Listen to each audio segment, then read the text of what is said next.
never had a championship match. Yeah, like I mean, this. John's probably a lot more nervous right now than Cody is. Yeah. Especially, you're coaching in, Cody's coaching in state championship games a year ago.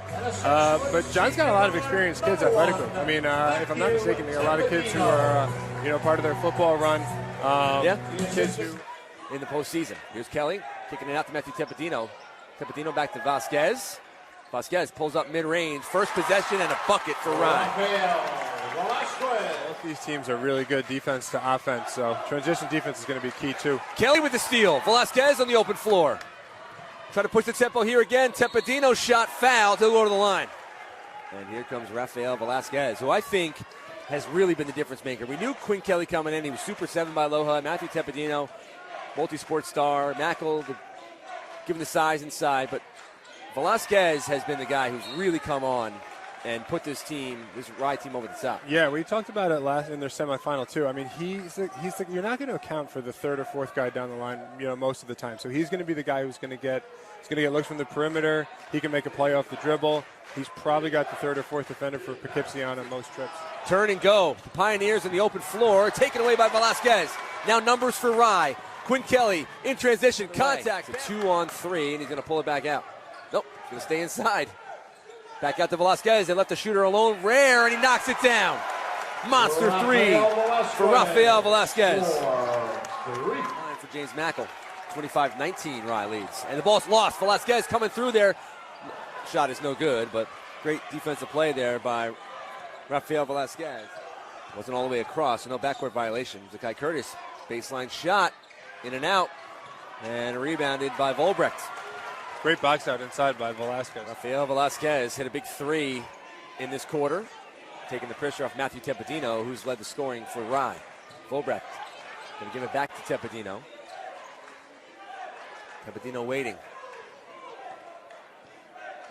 10 on the shot clock. Tepedino makes his move. Velasquez from way outside. Velasquez hits again. Three ball, good. Right in front of the Poughkeepsie bench. And Cody Moffitt throws his hands up. 15 on the shot clock. Matthew Tepedino, no look pass, cross court to Velasquez. Velasquez up and fouled. What a find there by Matthew Tepedino. What guts you have to make a pass like that. Yeah, it looked like Poughkeepsie went zone there too for a possession, which tells me that Cody Moffitt was concerned about keeping the guards of Rye in front of him. And that's what kind of is creating all the looks right now for Velasquez from the perimeter. Is that they're having trouble keeping Kelly, they're having trouble keeping Tepedino in front. One way to try and fix that is to mix in a little bit of zone. Poughkeepsie has length, which you really want too. If you're going to try and play some zone, you can get in the passing lanes, jam up the driving lanes. Velasquez hits the free throw. He's got 9. One free throw coming before we can resume the final 2:19 of this first half. And he goes 2 for 2. Going to the open spot too. Like some guys don't really know how to get open. He knows where to go. Great feed inside to Mackel for the basket. Velasquez backhanded two-hand pass into Mackel. They're going to pound it inside to Mackel in the second half. In the lane, tied up, and shot no good. Tipped out by Nemsic and taken by Rafael Velasquez. Up the floor to Quinn Kelly. Layup in, back-to-back baskets for Kelly. Velasquez is a guy that kind of got lost in the second half. They kind of got everything else going. But if you remember back how good he was in that first quarter, and sometimes you might have a entirely different game. If you come out, you miss some shots early, now it starts to creep in everybody's mind. But you have a guy like Velasquez step up and give you the first half that he did. That calms everybody down, gives everybody else confidence. He was really, really good in that first half. Now what they play for, the goal ball sponsored by Double Good.